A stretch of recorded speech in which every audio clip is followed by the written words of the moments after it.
or if they did like an F-14, but the canopy's broken, like in the first Top Gun, and you can't get your popcorn out, and your popcorn hits the thing like goose.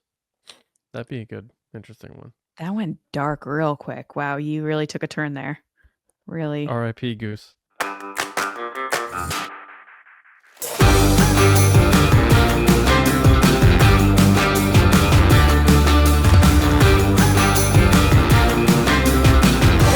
Welcome to Nerdy and Nice. I'm John. Thanks for joining us today. Summer is heating up, and with that comes a lot of interesting stories to talk about in the world of TV, movies, pop culture. And with me, as always, is Lacey. Lacey, the popcorn bucket craze is hitting a fever pitch, and it's I'm all for it. I think it's great. If it gets more people in theaters, they get this little nostalgic piece of memorabilia to put on a shelf somewhere, maybe use it at home. But it has hit new heights because now the Fantastic Four has presented the Galactus, one of the villains, popcorn buckets, and it's being called the largest popcorn bucket ever made. That can't be true because I'm sure someone made like a 5 million gallon popcorn bucket somewhere. But the thing is gigantic. So, oh my God, 20 inches wide, 17.5 inches tall. It's just, and then how much does that cost? Because are they filling it with popcorn? Are you looking at like a $100 popcorn bucket? Well, I feel like with the, first of all, hello. Second of all, this popcorn bucket stuff, I feel like has turned into a thing where people don't put popcorn in them. They just take them home and put them on the shelf. So you don't, what about the people actually seeing the movie, having it there with them? I'm sure there's a combo price where it's the popcorn with the bucket. I mean, I guess I just feel like these people aren't actually getting rarely are people actually getting the popcorn in them. But I mean, if they are, it's probably going to be ridiculously expensive. So expensive that they don't even say what the price is. Yeah. And there's probably people, you're right, who just buy these things and sell them on eBay and try to make money that way. Oh, I meant just people that put them on their shelves and stuff. Don't you have the Ghostbusters car? I have the trap. Yeah. Oh, the trap. That's what it was. Yeah, but we use it. We've used it. Oh, you have? So, oh, yeah. Yeah. Oh, that's kind of fun. So, yeah, they have the giant Galactus popcorn vessel. Then they have the Fantastic Car popcorn container, which is the car. Because now they have not only just popcorn buckets like the AMC is the Galactus one. The car is Regal. And then they have the soda option as well, which the soda is Herbie, the robot that like is their robot butler guy. Mm-hmm. Which it's a lot. It includes a large drink, popcorn, and candy that gets stored inside of it, and that's AMC. So, hey, whatever keeps the theaters in business. If you're keeping up, that looks like, what is this? Yeah, AMC has 2 of them, and then Regal has the 1. What? I don't care as long as it's not that stupid Dune popcorn thing. I don't care what it is. Yeah, I have no problem with these. I think they're fun. I think they're cool collectibles. I think one day it'll be an era of time that people look back on and say like, "Oh man, remember I had that Galactus thing? Where's that? It's in my garage somewhere." Like it's gonna have its place in time. It's interesting. But the trend continues, and we'll see what Superman really does and so on. I haven't had one yet that I needed. Like there's nothing that has come out that I'm like, oh, I need that popcorn bucket. I've just kind of laughed at them. Out. Yeah, Mando, or if they do Top Gun, once they do Top Gun 3, whatever that popcorn bucket is, maybe. Yeah. I mean, a Maverick helmet would be ideal, but... Oh, that'd be sick. Yeah. All right. Or if they did like an F-14, but the canopy's broken, like in the first Top Gun, and you can't get your popcorn out, and your popcorn hits the thing like goose. That'd be a good, interesting one. That went dark real quick. Wow, you really took a turn there. Really. R.I.P. Goose. All right. Let's get into what's happening. Human sacrifice, dogs and cats living together, mass hysteria. Enough, I get the point. So as John said at the top, There is a lot of interesting news this week, but a lot of trailers. So I think this is the first instance of Nerdy and Nice where we're going to spend the bulk of our time talking about trailers, which includes in this first segment as well. But to kick it off, the first story is about the upcoming film Fantastic Four, which Fantastic Four is in every segment tonight. It's in the warm up, now this, and then trailer time. So, Fantastic Four first steps. The director reveals that Doctor Doom will appear. Spoilers is the name of the Reveals whether Doctor Doom will appear. Oh, weather. Sorry, I forgot the weather. That's kind of an important word. Oh my god, important word. It's important, I tell you. It's important. I don't know what's going on with me. Anyway, he Certainly. said, getting into character for the Fantastic Four movie. All right, so he spoke to Empire, which Empire has been getting some solid interviews lately. In their latest issue. Oh my god, issue. What He is said, happening? I don't know. I'm losing it. I don't know. He said, quote, Doom is not a part of my film and therefore not a part of my purview, which makes me laugh. And this is why I kind of messed up the title leading into this story, is that to me, this is a non-story because I'm like, so the story is that he's not in it.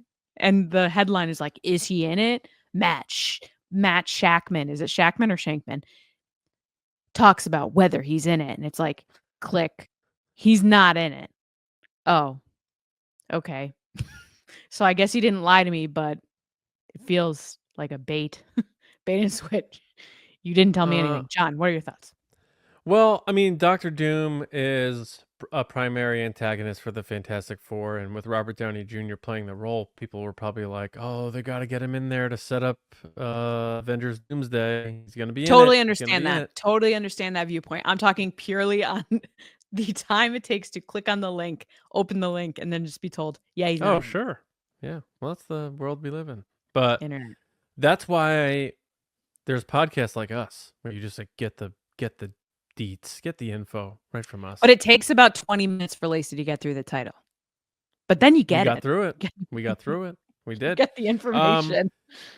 So, yeah, there was also rumors about, there's always this thing with Marvel and the post-credit scenes, and can they do sort of what they did with Thanos in the first run of the MCU, where he showed up at the end of one of the movies. So that's possible, but that could exist while also him not being in the movie, because he may consider the movie being right up until the credits start, and post-credits is not part of the movie. So he can sort of trick us that way. I do think it's good if he's not in the movie, post-credits scene possibility aside, which is certainly a possibility. But it's good that if he's not in the movie, that he's getting out in front and saying it, because if people are expecting it and they don't get it, they're going to hurt their thought of the movie because of their expectations of seeing Robert Downey Jr. as Dr. Doom. So I think it's smart for him to get out in front of it, say that. I don't think, based on what I've seen from this movie, and we'll talk about the latest trailer in trailer time later, I don't think, based on what I've seen so far, this movie necessarily needs that cameo or what have you, because I don't think anyone thought for a second Dr. Doom was going to be the primary villain for this. They're saving that for Doomsday.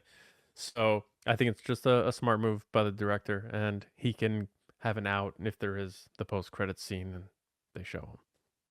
Speaking of Doomsday, I did see that Loki himself was on a late night show recently talking about how he saw the chair reveal teaser and he didn't know he was in the film. He's like, "Oh yeah, I'm in that film." And I was like, "Oh my god, what is happening?" And it's like they have so many people in the film that the people in the film don't remember that they're in it. But yeah, well, aren't they filming it now though? So maybe. Like, he said at the end of the little bit he did say, "I know I'm in that film." He just didn't realize that they were announcing it, I guess. Is like maybe he thought it was going to be like a surprise or a cameo or I don't know. Wouldn't it be funny Tom though? Hiddleston. Sorry, I should have said his name. Would it be funny though if he said, "I didn't know I'm in that film," and they just they're like, we'll sign his deal later. Just put the chair up. Dun, dun, dun. The chair thing. Don't get me started on the chair thing. We went on that a couple weeks ago. Go back and listen. I ranted. But yes, going off of what you just said, I did poke a little fun at this article, but that is true. It does set up good fan expectations that they're not going to see certain things in the film. I think there's a lot riding on the Fantastic Four First Steps film. I don't think Marvel's had a good hit lately, and they're looking for this to make a big splash and kind of reset for the Marvel Cinematic Universe. They've had a little bit of a snag in the timeline, pun intended, with the multiverse, and they're trying to branch out into a new timeline of movies that people will go to. I think the cast looks great. I think so far the marketing and the aesthetic of the movie being in the time period that it's in look cool, which we'll talk about. But yeah, I think setting up fan expectations good. I just love that typical internet articles. They're like, did he say this? He did. Thank you so much. Going into something that's been an ongoing hot topic in Hollywood, and a little behind the scenes info from us is when we're compiling stories for this show, we kind of go back and forth and share links to different things. And there were about, I want to say 4-5 stories this week related to specifically AI, about Yeah, Steve people Carell was talking about it. Steve Carell, how he hated it and said it would, having warts or imperfections on something creative is what makes it human. And I agree with that 100%. I love Steve Carell. I'm a little biased, but I also agree with that statement. And then we had other George R.R. Martin was talking about how he didn't like his writer room. And then Dakota Johnson was going back about Madame Web because she has a new movie coming out. As you guys know, we've talked about it, Materialists, with Chris Evans and Pedro Pascal, a Fantastic Four, a new romance movie, rated R. And she talked about how she hated the movie and the creative aspect, and creative stuff gets lost. So this kind of played into that. And the story is coming from Variety, who is highlighting an interview from New York Magazine. So I want to give everybody the cred that they deserve.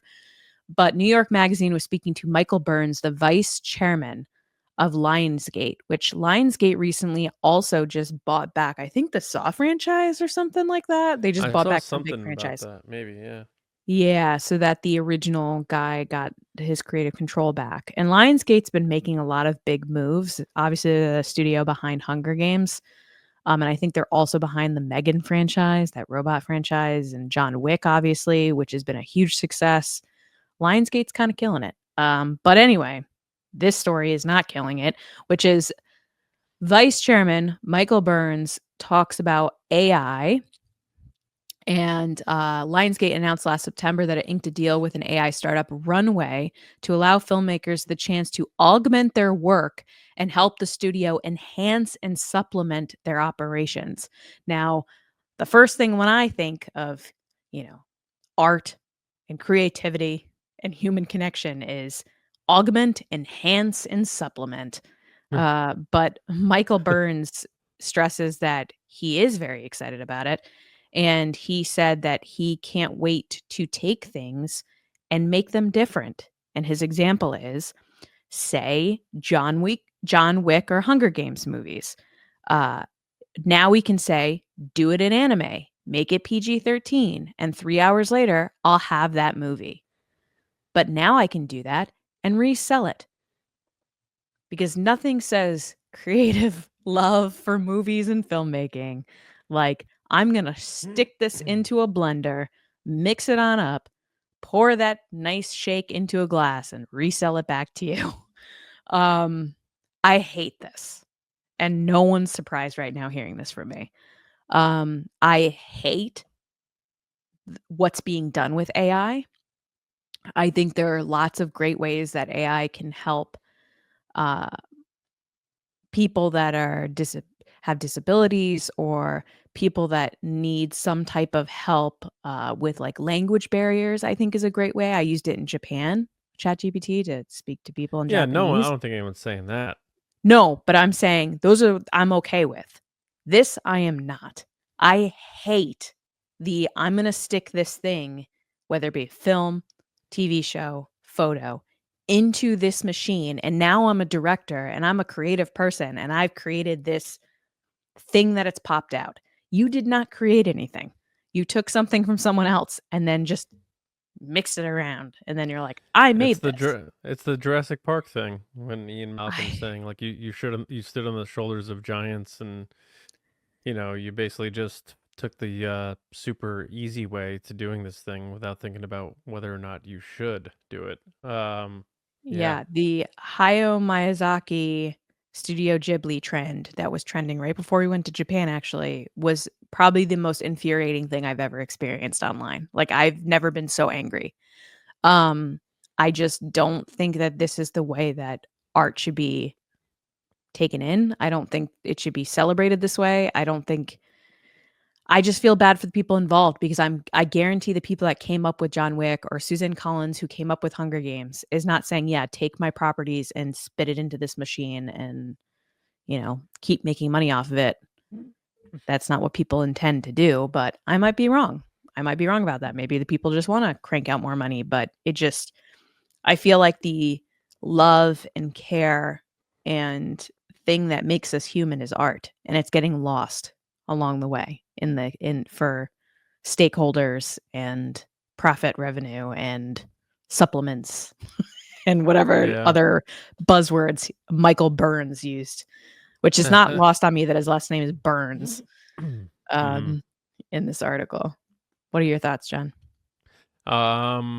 Yeah, it is the escalation element of AI, and in all facets of AI, those AI robotic dogs they have, those AI robotic android things that they have, like, you don't think those are going to be eventually used for military purposes? It's like we're looking at these things now from where they're at today, but you have to look at how fast this stuff's going to escalate, and that includes with movies. Like the other day, I don't know if you saw this, but someone had posted online this video from a car show, and the entire video was AI. And it's this guy saying like, hey, I'm here at the car show, and he's talking to people, and these people look like regular people.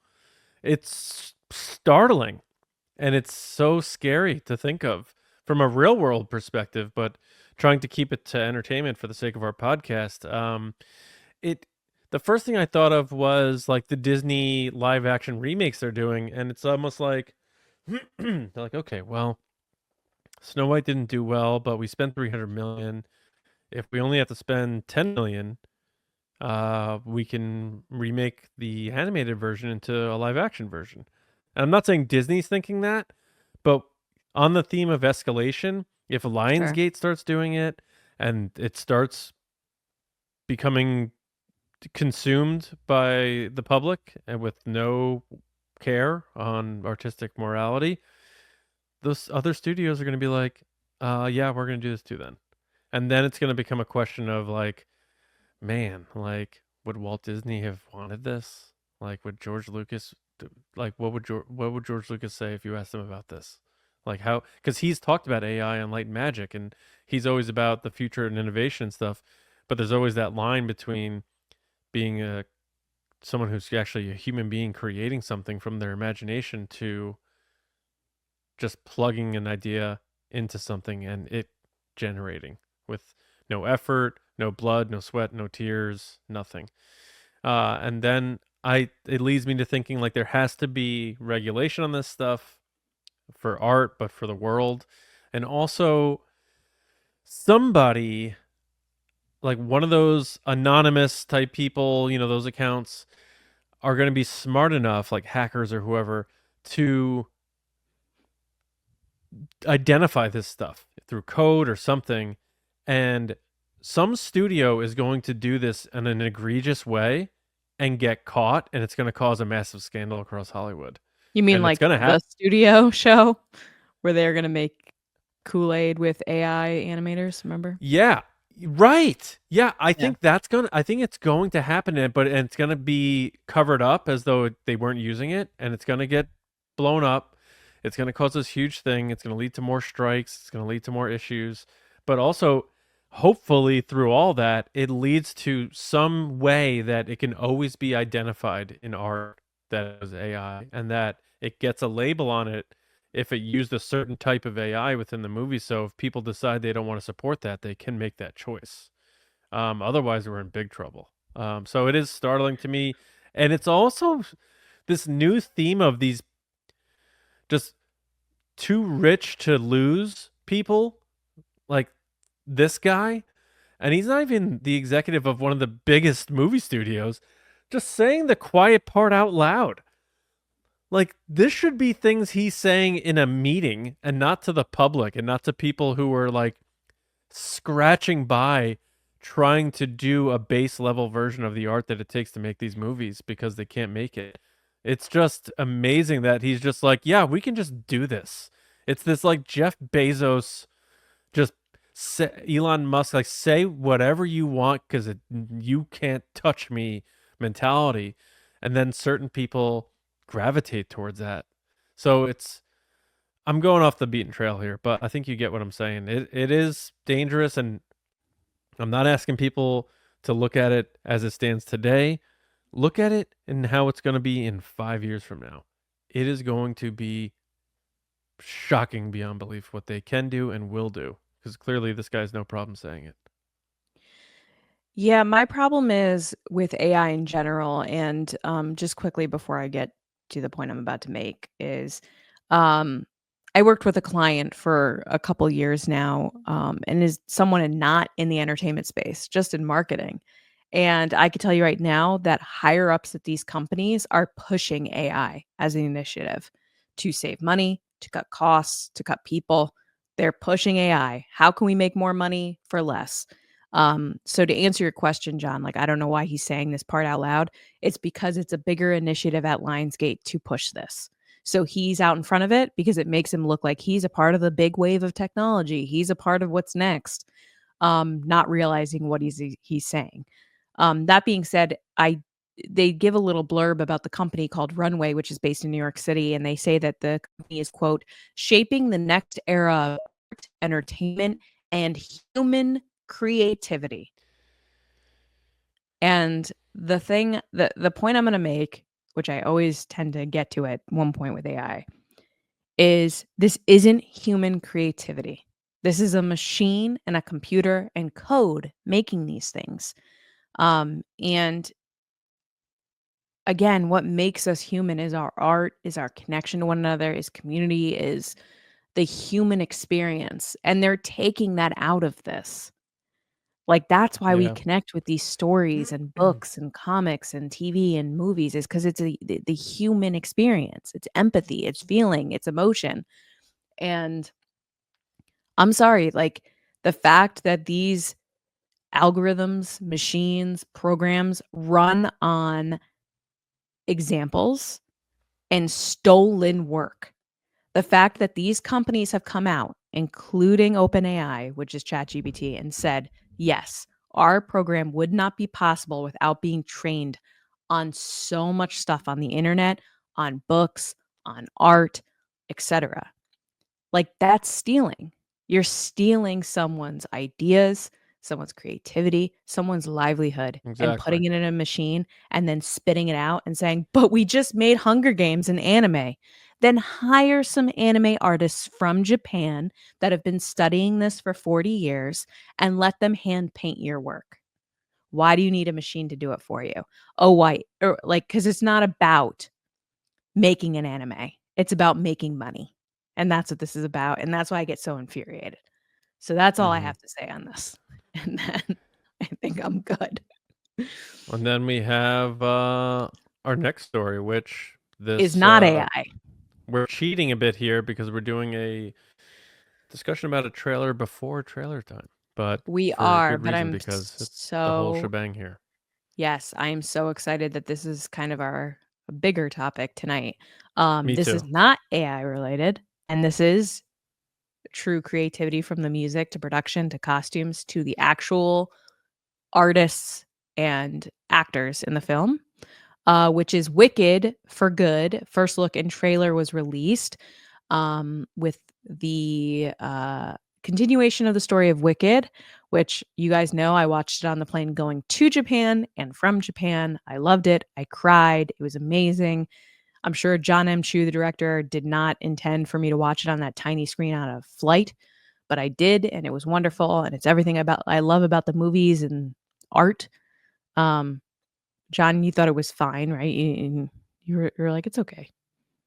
Yeah, Right? I mean, I watched the first Wicked, and it wasn't really my thing. I just wasn't really all that into it. I like the original Wizard of Oz. It's a classic, and I watched it when I was a kid, so it'll always Mm-hmm. have that sort of uh, childlike memory for me. Mm-hmm. But I didn't really care too much for Wicked. I hadn't seen the musical, um, and I'm picky with musicals too. So I'm not really much for one to comment on this, but the trailer looked good. I'll say that. Like, it does look like a fun story. I think it looks more interesting than the first one because they are tying in familiar characters from the Wizard of Oz, and I like that it's a real lion and it's not just some dude lion. I like that the visual effects look great. You got Jeff Goldblum there. Like, it has everything, and I'm sure people are gonna love all the new songs and all that. But it's not really my thing, so I don't have much to say for it. But I'm sure it's gonna do really, really well. And my guess is it will even surpass the first one at the box office. Yeah, this trailer looks so good. Um, Once again, I'm going to point out the one thing I don't like about these movies, which is the lighting. I don't know what they did with the lighting. Like, I don't know why they chose the lighting they did, but it's fine. That being said, the costumes, the production, the way it's shot, the talent on screen, the visual effects, like you said, it just like it's taken up a notch. Hmm. It, there's more tension in this one. Like you had mentioned, there's 2 new songs, one for Ariana Grande and then also for Cynthia. Um, I wasn't the biggest fan of Jeff Goldblum. I felt like he was too Jeff Goldblum-y. I feel like he's gotten to this point now that he's, like, too much. Hmm. But I'm just so excited to see Cynthia and Ariana Grande again because they were so good in the first one. Jonathan Bailey was good too. Um but, oh man, this is their movie, and, they're gonna shine again in this one too, and I hope that they get some award recognition because they got kinda snubbed, I think, the first year around. So, I like that they shot both these films at the same time. That's nice, so that the continuity is gonna be great. You didn't have to wait a long time to see this one. It's, like, coming out right after the last one, so you won't forget about it. Um I read the interview with John M. Chu for Vanity Fair, The First Look. He gives kind of very generic answers like, "I can't believe we're here. This is gonna be bigger and better," and, "Oh, these aren't the people you met in the first film, and everything's changed," and kinda like the stuff you expect from these types of films. Um, but yeah, it's cool to see Dorothy in there and all the other characters that are coming in for the rest of the story. Um Yeah, I've never seen the Broadway play either. I'm going in just based off this movie, so I can't wait to see where the second one goes. And it was a very good trailer. It was interesting. It kept my attention, had, tense moments, cool moments, but clearly shines on the relationship between Glinda and Elphaba. Elphaba. Elphaba. Elphaba. That's what I'm saying. Yeah, that's Spanish for the fubba. Okay. But yeah, I can't wait. I'm super, super excited about this film. The first look image in the interview outside of the trailer itself is they show one shot with John M. Chu on set with Cynthia and Ariana Grande kind of like in their costumes outside with a blue screen. So it's nothing crazy, but you get to see the new costumes. They both have updated costumes from the first one. You start to see Glinda's moving out of the pinks, which is Mm. interesting. You see her going into more first of all, she gets married, that's the other picture. She's in a wedding dress. And then she's in more of like a bluish purple dress. So I think we'll see in the course of the film, but I'm sure the costumer is showing her changing. She's not the perfectly popular pink girl that she was in the first film. She's getting a little Mm. darker. Interesting. Yeah. Yeah. Are you? I'm sure you'll see it on a plane or something like that. So it'll be good. Are you gonna? I actually might go to the theater for this one. All right. I don't know who I'm going to see it with because there's no way anybody I know is going to sit through this. Matt won't go with you to see this. Absolutely not. No. No way. I asked him to watch it with me before Japan, like digitally. It released on Peacock early, and he was like, "No, All absolutely right. All right. not." So we'll see what happens. But I'm ready to get into probably the biggest chunk of the show today, which is trailers. Let's go. Oh God, I love that movie. Yes. Trailers. We have some big ones to talk about. Some big disappointment in some areas of this for me. But let's start with the one that is maybe least interesting in terms of buzz for now, and I'm gonna say that's Heads of State.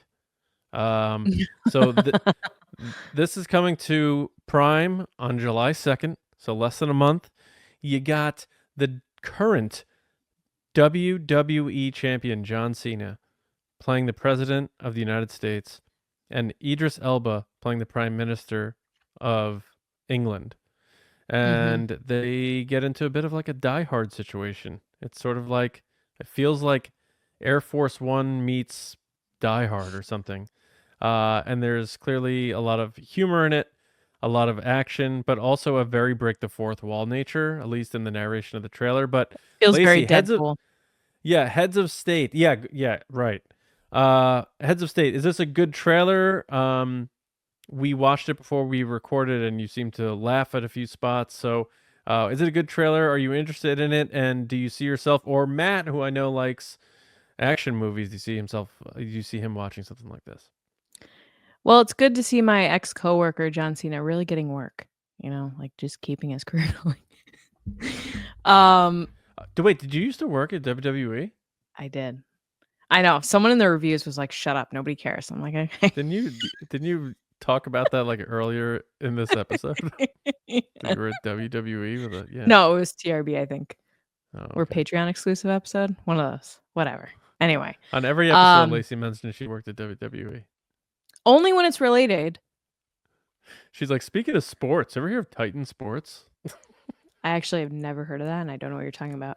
Well, Heads the of State trademark coming out on Amazon. company name, Titan Sports. Coming out July 2nd, which is 4th of July weekend, which is smart marketing-wise because people will watch this over the weekend when they're feeling patriotic with a cheeseburger.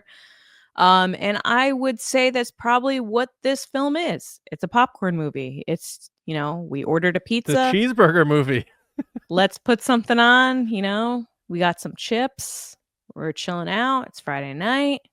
Let's have some fun. And that's what this film is. I don't take it seriously. I think it's going to be funny.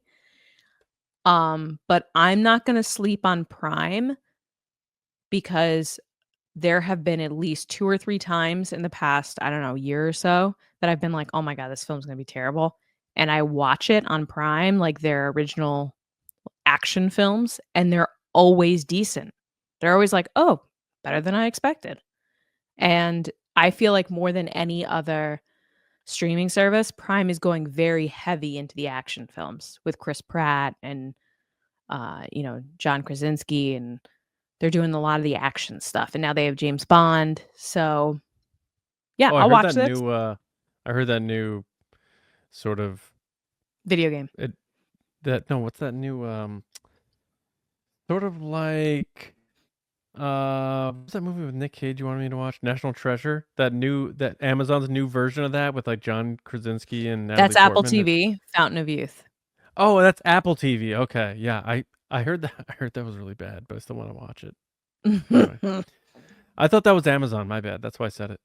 All right. So Heads of State, kind of get the feel of that. I thought the trailer was unique. I thought it was interesting. I like that it sort of made fun of itself. It doesn't take itself seriously. I like that approach. I'll probably watch it. Yeah, there it is. Yeah. I'll pop a gummy and watch it one night. Just turn my brain off. Just take it all in. But yeah, let's move on to some sadder things. Which is Are you going bottom to top? yeah. Oh, okay.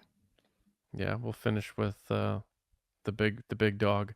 Happy Gilmore 2. Oh no. This trailer came out and Lacey, I watched this trailer and I am now. Oh, I was excited about this movie. I was like, So excited. they're bringing in like all the same people. It's gonna be good. This was one of the first things we talked about on the show a year ago. Yeah. By the way, it's and been a year. I think I was excited, but I was gonna be like, yeah, who knows how it's gonna be? Won't live up to the original, but it'll be good. Adam Sandler will make it good. And then I watched this trailer, and now I have to go into this movie expecting it to be worse than Dumb and Dumber 2. Oh no. Which is one of the most disappointing comedy sequels of all time, for me anyway. Maybe people out there love it. I have no idea. I'm not trying to step on people's enjoyment, but this looks really bad, Lacey, and I'm gonna start because I'm a huge Happy Gilmore fan. The level of cameos, we talked about AI before. I almost feel like they had AI write Happy Gilmore too, because you got Eminem showing up as he looks just like the "you suck, you jackass" guy from the first one. You got Is that Shooter. him That's Eminem. Yeah. with the wig? Yeah. Well, yeah, and the Fisher hat, like. Oh yeah. So you got some pro wrestlers in there from like AEW. You got, I think, Travis Kelce's in this. He plays a waiter, yeah. Yeah, you have Shooter McGavin back, but it looks like not in the way that I would hope he's coming back. It almost looks like he's coming back in a One side scene. sort of way, like he's not the main Yeah. villain. Yeah. And just so many references and callbacks. And Chubbs has a son, and he also has a broken hand. Like, is this all a dream sequence? Like, it's just. I'm just gonna say this, Lacey. I'm gonna watch it. I will always root for Adam Sandler.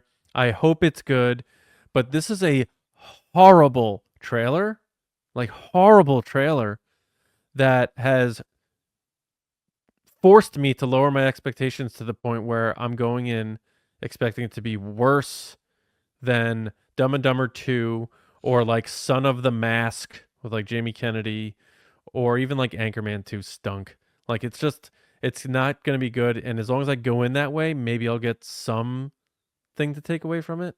But the bar is all the way at the bottom for me. What'd you think? I think it came across very much, hey, remember this guy? Hey, remember this? Hey, you see this? Hey, remember this funny thing you thought? Oh, remember that guy? What about this? And line for line, some moments of what the first one was. Now, the first one is one of the best comedy films like ever. I grew It's up on great. it. It's so good. There's so many moments that I quote all the time. I was super disappointed that it felt like a fan video, like a mashup of all the moments from the film before the film's even out. And I don't like the concept that like he's a broke guy, like that, like, okay, so all the success he had in the first one. I don't know why movies from our childhood, they have this thing in Hollywood now that anybody that you considered like a hero, and I'm not saying hero in the sense of like, oh, he saved those people, because obviously Happy Gilmore didn't say that. He But saved like, Grandma's house. right, but like the protagonist, like the hero character that you cheer for, the underdog, has this glory moment where he gets his jacket, he saves the house, he takes care of his family, he gets the girl. And then this film, they're like, hey, remember that guy? Yeah, he sucks. His daughter hates him, which is played by his real daughter. And, everything sucks. I don't know why they keep doing this. Like, look, I'm a huge fan of the underdog, comeback, you could do it stories. But at the same time, I feel like it's been constantly either killing or bringing my childhood heroes down. And it's depressing AF.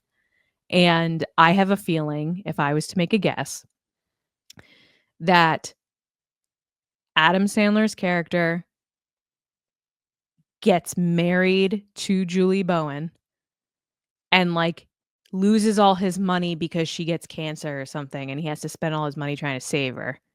I'm telling you, I think that's what it is. Because Happy she's not really Gilmore? in this trailer at all. She's not in this trailer. Out of your mind. Listen to me. There's no, why would he be broke right now? Are they not together? Does she have another mom?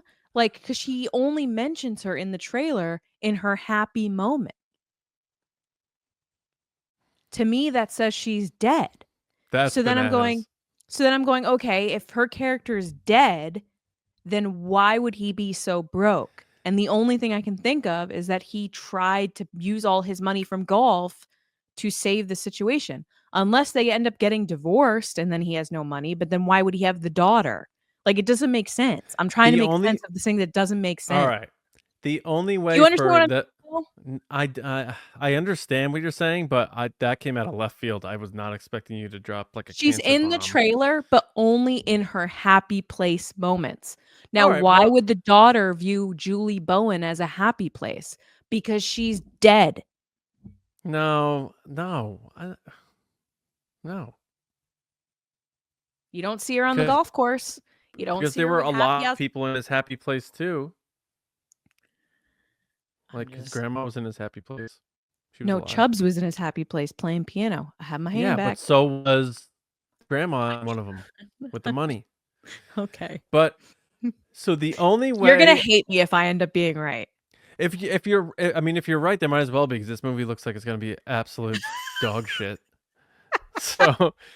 So they might as well do that. But the only redeeming thing would be if they bring back a low-key joke from the first one, where when he meets her, he talks about his ex-girlfriend, and he's like, but she fell off a cliff and died on impact. And he just like gives a response like that.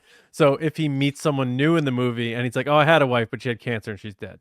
Like if he does that joke, then I'll be like, all right, fine. Because they do a classic subtle Happy Gilmore callback. But if they do this, like try to tug at your heartstrings in Happy Gilmore, like there's a certain level that you have to keep at Happy Gilmore. And the max was his grandma almost lost their house and he got it back. Like no one was dying.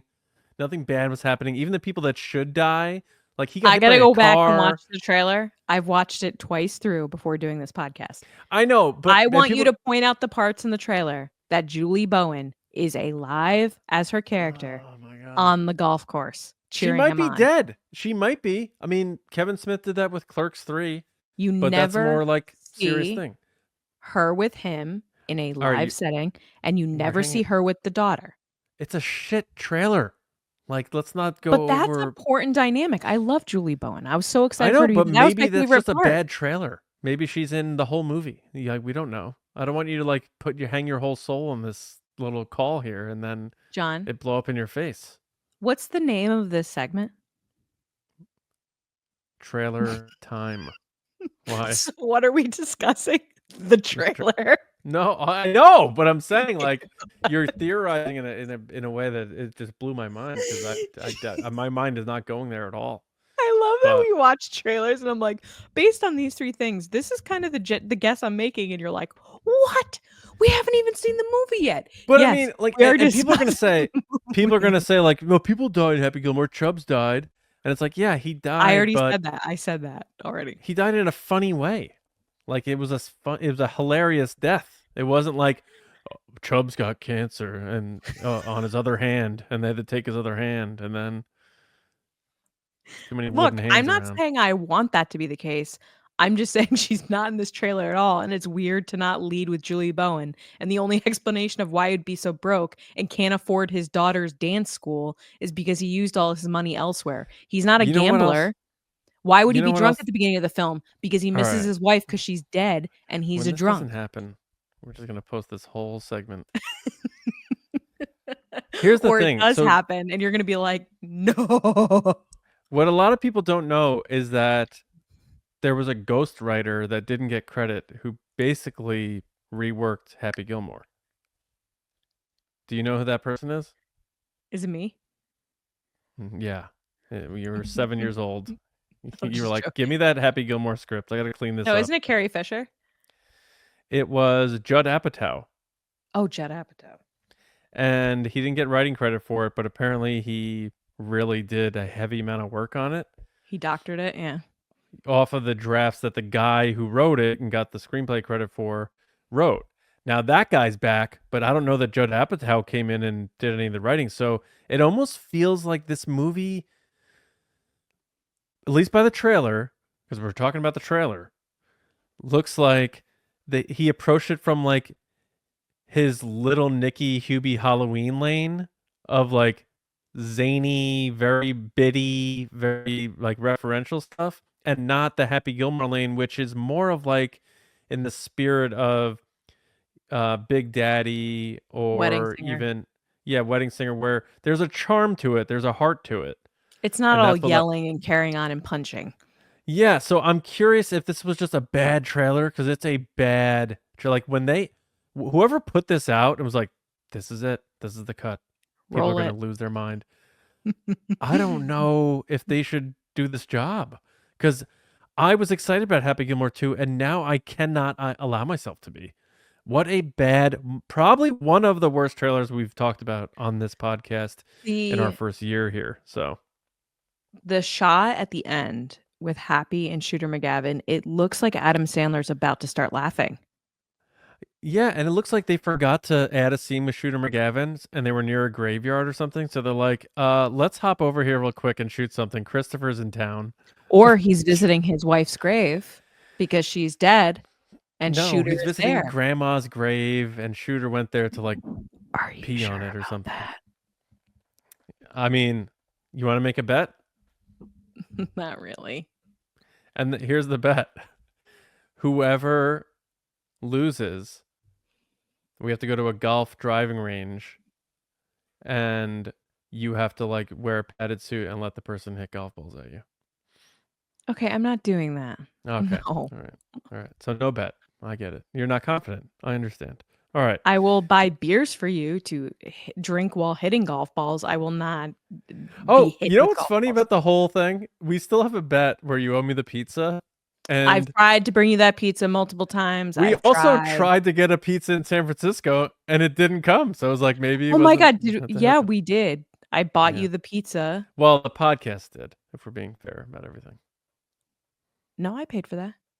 Well, it was my account, my Grubhub account, my credit card. Get a little TRB reimbursement for the Charlies we suffered through. Yes, but the pizza, I was going to buy the pizza. I know. Well, no, I didn't know that. Clear the debt that then got stolen by the Grubhub guy. The debt lives.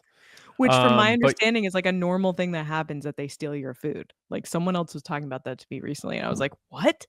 What's your Happy Gilmore bet then? If you want to do a bet, are we doing a bet? If we don't have to, we can move on to Fantastic Four and pretend it never happened. I'll do a bet. What do you want it to be? I don't know. I like the golf ball idea. You don't like the golf ball idea? Do you want beers with your pizza? I'm not letting you hit golf balls at me. That's ridiculous. So you're saying I'm going to win the bet? This is what we're all realizing all together. No, that's not what I'm saying. What I'm saying is, logistically, there's no way that if we go to a golf range, they're going to say, yeah, go ahead and stand out there in the middle of the golf range. And second of all, if I was to lose and stand out there, you don't think every other dude there isn't going to aim for me too? It would be like you and a bunch of dads. Actually, no, there's probably a lot of women golfers there too who would be like, yeah, get her. Oh my God. All right. We'll come back to that. We'll see if we make a bet on that. All right. We cruising along here. We have the Fantastic Four. It's like a second trailer. It's a little shorter, but it teases a bit more about the baby and what that might be involved with, what the baby might be in terms of involvement with the plot. So, Lacey, coming in July, about a little over a month. Fantastic Four. This next trailer. What'd you think?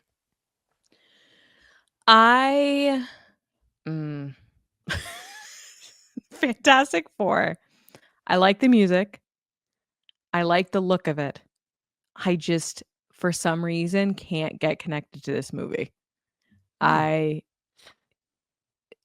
So I'm going to give credit to, I don't know who it was, but someone in the first teaser, they had them like pointing out like, this is where we eat dinner, and this is where the family gets together, and it's like Pedro Pascal.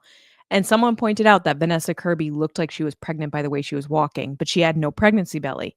And I was like, oh, that's kind of clever because she definitely looks like that. And then in this one, they basically show her that she was pregnant the whole time. So I like the baby angle. That's exciting. We haven't seen that yet in like superhero films like this. What's it? Joseph Quinn is his name? Human Torch. Yeah. Also, Yeah. Guy Eddie from Stranger Things. I don't like his acting in this. Like I really, really like Chris Evans as Human Torch from the original Fantastic Four. I loved him as Human Torch. I thought he was hilarious. He was good. He was over the top, a little cocky, whatever. He was funny. I don't like Joseph Quinn here. I don't think he reads well. I don't think he is like charming whatsoever. And I think they went a little too heavy with the bleach, like a little too hard, a little too blonde. Looks like Eminem. He does. Not I think, Eminem and Happy Gilmore too. Eminem like the old school Eminem. No. I think The Thing looks great. I think Pedro Pascal has like the gray streak and everything looks great. Not a big fan of Vanessa Kirby. She might prove me wrong. Yeah, she might prove me wrong when I see the movie, but I don't know, still favoring Jessica Alba, so I got to see her in the role. I did like her in Mission Impossible though. So it might just be this role. I also have a big thing with the hair, which we've already talked about. Her hair is like not time period at all. They were like, let's give her a beach wave. It makes no sense. This movie looks fine. I don't know if I'm superheroed out. I don't know what it is. This is a weird thing to be saying out loud on this podcast right now that I'm not hyped for this because I feel more hyped for Superman than I do for this one. Interesting. All right. I thought this was a really good clip. I think this is shaping up to be the best iteration of the Fantastic Four so far. My judgment is still out on how the cast is. I don't think I'll have a full grasp of their chemistry until I watch the movie. Yeah, trailers, great point. Trailers Yeah. are hard. Yeah, They're tough. and you need all four of them as a cohesive unit to have good chemistry in order for it to work. Yeah. I didn't really like the previous iterations at all. I didn't like any of the cast, I don't think. Really? Not anybody? No. Those were a little more jokey. They weren't as serious. Yeah. And I like Jessica Alba and I like all those people, but I don't know, something about it just felt off. And then in this one it feels like under this Marvel leadership, they sort of knew how to weave the needle, and I think setting it in the time it's set in is good because you can get away with some level of cheekiness and cheesiness because it is that whole early 60s sort of pre It's kind of WandaVision-ish. Yeah, it's that pre-60s revolution innocence that it has. And that old school, just old America cleanness and that 50s sort of aesthetic still bleeding through. I like that. That's a smart idea because this stuff is, it's in the title. It's absolutely fantastical and kind of weird. And I think they can get away with some of the tones they need to deliver by setting it in that time. So I think it looks great. I think it's going to be really successful. I'm definitely more hyped on Superman for sure, but I think this is going to be a good one. I think this is going to be a win for Marvel because just just learned recently that Thunderbolts, even with the name change to the New Avengers, is going to finish up with a loss of $100 million. Oof. What do you think is going to do better, Superman or Fantastic Four? I have to say Fantastic Four only because Marvel is still king. My hope is Superman, but we will see. I'm thinking Superman. I think it's very possible this Superman becomes the highest grossing Superman movie ever. I think Man of Steel was in the 700 range, if I remember correctly. I think this could flirt with $1 billion if all things go right, and I hope it does because it's Superman. So I want to have more confidence and say Superman because it's one of DC's big two. But Marvel's when Marvel does it right and people show up, man, those things make money, especially if they're doing what they're saying, which is this is going to kick off the journey to the next Avengers, and people are going to treat this sort of as like the new Iron Man, So I'm leaning Fantastic Four is going to do better, but my heart is hoping Superman. Yeah. All right, let's get to the final chunk here in trailer time before a very brief what you're watching segment. So Lacey, it's finally arriving. Well, not finally, but at the end of this year. Stranger Things 5, the final season, Volume 1, debuting November 26th at 8 p.m. East. Volume 2 on Christmas Day, 8 p.m. East. And then the finale on New Year's Eve at 8 p.m. So people are going to finish watching Stranger Things and then be like, it's Happy New Year. 11's dead. Happy New Year. Basically. I wonder if they'll have a live broadcast of the finale and have it end at exactly like 11 p.m. And it's when she dies and sacrifices herself for the greater good and make it this big immersive experience. I think it's wild that they chose this choice of Thanksgiving, Christmas, and New Year's is a very bold choice that you believe people will be doing nothing else but watching your stuff. Didn't Stranger Things didn't Squid Game do that? Squid Game came out on Christmas, yeah. And I didn't watch it on Christmas. I waited. But I think it did. I think it did wild numbers because people were like, "All right, we're done with Christmas. It's Squid Game time." Okay, yeah, maybe that's why they're doing it at 8. But I have thoughts on this trailer, this teaser, whatever you want to call it. But I want to throw it to you first. What were your thoughts on this clip for Stranger Things 5? This teaser, the first teaser. I'm excited that the story is finally coming to an end. I'm going to have to start my rewatch now because I have forgotten what has happened in this show. Like, even watching this teaser, it's kind of like a greatest hits moments. Like, you see these kids grow up, you see all these big moments that have happened to them and who they are then to now. And then we get the big kind of moments at the end where you have the kind of Jurassic Park water cup moment where you hear the noise and see the shaking of, but you don't see anything, and it's like run. Right. It was a fine trailer. I think it's more of a teaser for me than a trailer, but it was for their big Tudum event that they did recently last weekend. That's what it's called. I thought it was Tudum. I thought it was Tudum because it's the sound. Ta-dum. Whatever. Who cares? Yeah, I don't know. This was just to announce the dates. They gave you a couple glimpses of things. Oh, the pressure is high. I'm just like, man, you're dragging this out. Why not just release this all on November 26th? Why are you dragging this out for all these specific holidays? But it's because they want to own people's TVs those days. So I kind of I get it. That's true. Gather around the TV, kids. I mean, yeah, I'm not going to be watching them on these days. I have little kids. Like, what am I going to do? Yeah. I mean, Christmas night, I may dig into some Stranger Things. After the kids go to bed. Maybe. This trailer pissed me off. Oh, did it? Why is that? You know why I did? Because it's been like 4 years since part 4, and it's just getting to the point where now it's becoming like Stranger Things is becoming an adjective to describe things that take too long to be made now.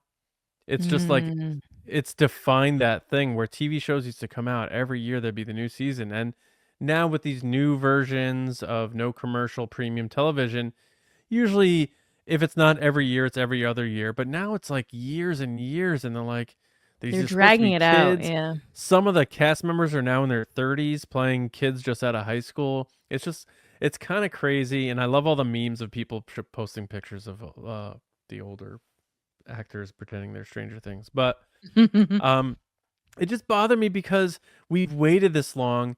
And the first footage they show us is this sort of like last time on Stranger Things recap with a couple of new shots that weren't even all that exciting, that So I felt like they should have showed us either a 2-minute clip out of context, but something that shows that what it's going to feel like, the tone of it, because season 4 was way darker than season 3, so we don't know what the exact tone's going to be. Is there going to be no humor? Is it going to be Harry Potter, where it's like whimsy, childhood, Christmas, adventure, darkness, death, murder, death, more death? We're okay. We're alive. We have kids now. Like, is Stranger Things going to keep getting darker and darker? So I think a little clip or glimpse would have been better, or a trailer, a traditional 80s trailer, because this is supposed to be an 80s show, showing us things. They used to always show you in trailers. It wasn't like, not everything had to be this reveal in theater. Sometimes they showed you stuff. Return of the Jedi trailer, they showed Luke with the green lightsaber. People were like, what is that? Today they would never do that. And it's like, with Stranger Things, I wish they just showed like an old school 80s classic trailer, get us going, get those vibes, get us in the 80s mode. This felt like a very modern thing to do, a very sort of like, let's show them, so like you said, show them something that is really, show them, what is it? Something without nothing, or nothing without something, whatever that is. Basically show them something and it's really nothing is what is happening here. I'm having a Michael Scott breakdown. Between this and Happy Gilmore, you're like, what is happening, Netflix? Yeah. So I'm not trying to be negative, because I'm sure Stranger Things is going to rock, and I'm very excited for it. And I'm sure it's going to be an awesome ending. I believe in the Duffer Brothers, Sean Levy, and all the actors, and the show has been so good. I think the show's going to be amazing. I'm just saying this was whack. That's all. I mean, yeah, that's been happening a lot lately. I feel like these big events and moments from like For Your Consideration and Comic-Cons and stuff, these companies turn around and go, we need something, give us anything. I don't care what it is, give us something. And so they give them something, but it's just a highlight reel. And then they're like, people will love it. Just throw the dates in there. And that's something. And if that's the case where the creators wanted to keep things held back, fine. And like, I'm not gonna, I tell think them what they need to do with their that's exactly what the material. Duffer said. It's like, look, we're not giving anything away yet. But I think for the fans, having waited this long, it would have been cool to get something real. And these shots weren't enough for me for what I was expecting anyway. But there will Can be I more ask you a trailers, question? and there'll be more info. So yeah. Do you think Eddie's going to make a return? Eddie Munson? Do I think he returns? I hope so. I really love that character. I connected with that character a lot. It's a metal kid, good heart, and he sacrifices himself for his friends. He wasn't there long enough. That would be cool if he came back. I'm not expecting him to, though. I'm going in expecting zero Eddie whatsoever. But I think it'd be cool if he came back. It's Stranger Things. Stranger Things have happened. It's a show about altered dimensions. I'm sure somebody can come back from a bat bite. Yeah, a lot of the theories after the season came out where people were like, oh, he's going to get bit by a bat and then come back as a vampire and like take on Vecna and like all this other stuff was like the big theory. But I do want to bring him up only because I just ragged on him for his Fantastic Four reads and he was amazing in Stranger Things. So again, it might just be the trailer. We've had some interesting trailers tonight. Yeah, But I think that's pretty much it. Yeah, that's it. So let's get into a quick dose of what you're watching. We can never leave the house, and we'd just probably sit around all weekend and watch TV. Go on. All right, Lacey, what'd you watch? Well, I've been watching the same stuff with my kids. Bluey, Mr. Rogers. Daisy's actually really into watching bird videos on YouTube, like long 3-hour reels of 4K HD bird watching. Wow. And I'm like, all right, that's what you want to watch. Other than that, I am kind of ashamed to say what I'm about to say, but I tried watching Shrinking, and it was not good. Wow. Right. I couldn't get through the episode. Now it's the, I think, first episode still, from my understanding. Trying to remember when I stopped it. I want to preface that Harrison Ford is amazing. and he deserves all the credit that people have been saying, and that's the only reason why I was like, I gotta watch this. My problem is Jason Segel plays the exact character that you think Jason Segel's gonna play. And I'm like, man, I've seen this guy play this character before. And it's not unique. And it's kind of just like, ugh, I've seen this. And it also might have a little bit of real worldness for me because I have run into him in real life and he is not a nice person. So I'm seeing him on screen. Wait, really? Yes, he is not a nice person. Wait, you got to tell the story now. I was backstage at an event. He was back there. He was rude, not a nice person. And so that is all I'm going to say. He's not a nice person. Damn. So, Marshall. when I see him play this like, ooh, poor me character, I'm like, no, you're not like that. You are an actor. You're So not he's a nice really good person. actor. But he plays the same thing in every role. Like he's always just like, what? Me? And it's like, ugh. So I watched it for Harrison Ford and he's brilliant. So I might stick with it just to see if I can get more Harrison Ford. And maybe I can get around Jason Segel. And that's what I've been watching. Well, Harrison Ford seemed very pleasant when I encountered him, so. Yeah. I've never heard anything about Harrison Ford. Yeah. All right. Well, good stuff. I haven't finished Shrinking, so I gotta. How many episodes in are you? I've watched the first season. I haven't watched. Oh, do you like it? Yeah, I do. Yeah. Should I stick with it then? Am I just being I'm a little rough? I'm a Bill Lawrence guy, so I'm pretty loyal to my people who makes things that. But I enjoy. are you a Jason Segel guy though? Like, do you like him playing? I always had been. I love How I Met Your Mother. Forgetting Sarah Marshall. I remember one of the first movies he ever did was one of my favorite comedies of the 90s, Can't Hardly Wait. He was in it for 2 seconds. I love so, yeah. Forgetting Sarah Marshall. I love that movie. Oh, I Love You, Man. Like, the guy's had some good stuff. But he plays the same guy. It works. And I'm realizing it, and I'm like, oh, he's doing the same thing again. I don't know. Yeah. I'm giving it a couple episodes. I'm just saying the first one, the pilot. I'm working through it, guys. Working through it. I obviously watching my Yankees, rolling, still in first place. I watched Implosion, the Titanic sub disaster documentary. Is that the one that? No, the one on Netflix isn't out yet, is it? The one about the Titan. It's out. It's on Netflix. It's on Discovery Plus, but I watched it on Max. I think. Oh my God, there's multiple ones. There's one coming out on June 11th on Netflix. Well, the one I watched, like I thought it was the real one everyone's talking about because it's all in there and like I won't give away too much, but you know what happened, obviously, and it was all fueled by this guy's ego and his narcissism, and he ignored all warnings, all prior incidents and things that they heard while testing the sub. They heard buckling happening and stuff, and replacing hulls and doing these things with carbon fiber. Like it wasn't as tragic as I initially thought, where this guy did everything the right way and it just happened and no one expected it. This guy was flirting with disaster and he knew it, and he still took people down there and took their money. And it's just like one of those like fable stories, you know, you learn like how not to be, and just don't be that guy Stockton Rich. But that was if there's other ones coming out, but the one I watched was called Implosion, the Titanic sub disaster, just came out. Yeah, there's one about to come out on Netflix on the 11th, June 11th, about this thing.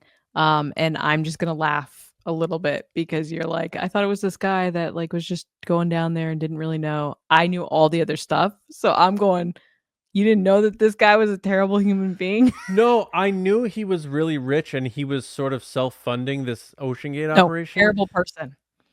I know. I didn't know anything about him personally, but I also didn't know that they had prior potential issues and that he ignored all these warnings and stuff. Like I He was heard being about the video sued. game When he went controller. down there, he was being sued because he almost killed a bunch of people. Like the Yeah, they person talk that about helped him build it was suing him, being like, these windows aren't safe. yeah, he did the thing where there's a lot. I'm not going to get too into it, but there's a Oh, get lot into of it. We're talking about it. but there's a lot of parallels between this guy and people in higher office in politics today. And it's like, if you don't go my way, you're out. And that's what this guy did. There were safety people and stuff, and the people that Yeah, helped and him they were put this thing suing him. together. Yeah, he got rid of them. But also on a test dive in the Bahamas, they went like 80% of the depth to where the Titanic would be to test it out.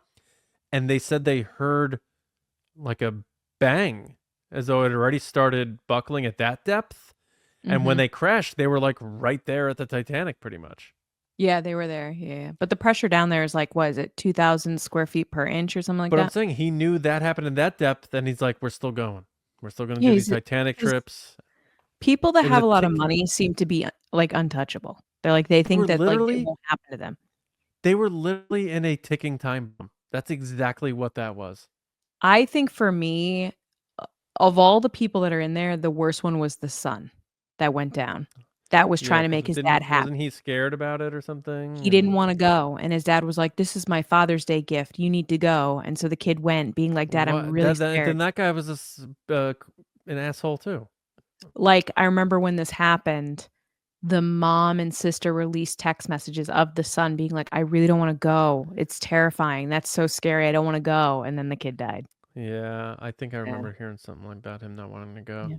But it's The like, yeah, craziest thing it's of that story was still James Cameron, who's in that diving community and knew those people died like an hour after they died well, and the was like, video "Why of are we even looking for anything? They're dead." And, like, the he kept going on video CNN and stuff. yeah, and the video of his wife like hearing the sound. Did you see that clip? No. There's a clip going around from the documentary of his wife hearing the sound, and the one of the guys behind her like walks out of the room as though he's like, I know what I just heard, and she's not sure. It's so messed up. But Was anyway, it a big explosion sound? no, it was like it sounded like a door shutting, like a slamming. Oh, 'cause it is imploding on itself. Yeah, and also how they capture the sound underwater, like, Yeah. it's gonna sound different than it would externally. But I guess there's more documentaries coming on it. I thought Yeah. I watched the big one, but it was very all in. You interviews with everybody. Wasn't one of these fugazi ones that they try to do when there's a big documentary out, and then there's all these I'm like interested to ancillary see. ones. Yeah, Yeah. this one was a real deal. So it's called Implosion: The Titanic Sub Disaster. But and then I rewatched The Running Man for Just Like the Movies, and I realized how much of Stephen King's book they just didn't use at all. And it made me realize Glenn Powell's remaking it. He's probably doing more of the Stephen King version Yes. because, yeah, he's Edgar Wright, we yeah. know how he takes roles at this point, Glenn Powell. So they're probably going to do the more of the Stephen King version, which is like more of this guy's doing this stuff to get food for his family, and it's not this sort of like Squid Game thing. But it's still they still do the killing and stuff, but it's more Stephen King, well thought out than let's just reshape this for Arnold Schwarzenegger. Which It's is what very they did. Hunger Games. I remember when I first went to the Yeah, Hunger Games yeah, and got yeah, into it, Matt yeah, was very much like, "So this is Running Man." I was like, "Well, it's yeah. more like the Japanese version where they have kids go to an island and which basically hmm Catching Fire is a ripoff of that." But, um, I love how much you love Hunger Games, and then immediately always rip on it.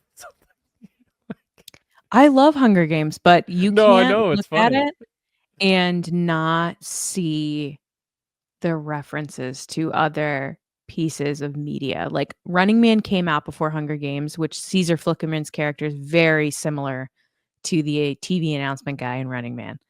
And then hmm like what is it called? There's a Japanese movie that's similar. I've watched the Japanese one. The Japanese oh my god, it's brutal. They like take this bus full of kids and stick them on an island.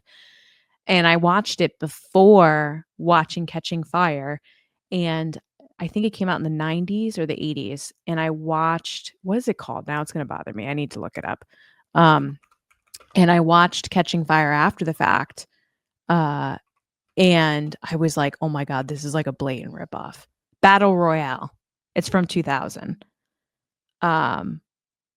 It's so crazy, just the influences. But I mean, when Suzanne Collins wrote the book, she got the idea, she claims anyway, switching TV between Survivor and reality TV and then the war on Iraq.